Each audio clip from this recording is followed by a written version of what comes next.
Hello મિત્રો, જય દ્વારકાધીશ, જય મુરલીધર. જો અત્યારે આપણે એક વિઝિટ લેવા આવ્યા છીએ. અત્યારે અહીંયા ગીર ગાય છે અને કિટોસિસ થઈ ગયો છે. કિટોસિસની સારવાર આપશું.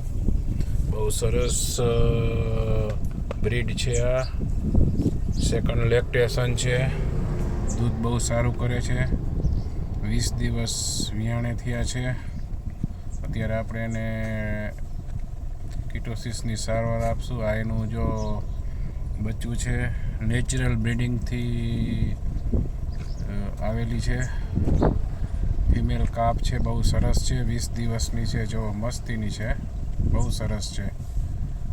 બહુ નબળી આવી હતી, નાની એવી હતી પણ 20 દિવસમાં સરસ થઈ ગઈ. એના કાન, એનું માથું, એનું મોઢું, જો બધા ગીરના પૂરા લક્ષણો છે.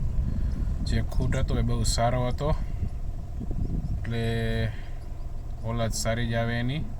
ગાય પણ બહુ દૂધની સારી છે. નાની છે પણ 6-7 લીટર દૂધ કરે છે.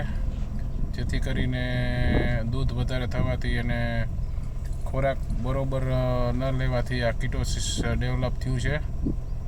જે ગ્લુકોઝ લેવલ એનું ઘટી ગયું શરીરમાંથી,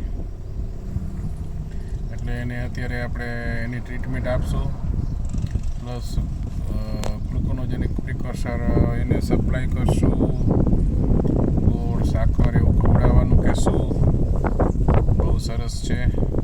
થોડી ટ્રીટમેન્ટ આપશું એટલે થઈ જશે. બ્રીડ બહુ સારી છે. આ વાચરની બહુ સારી છે.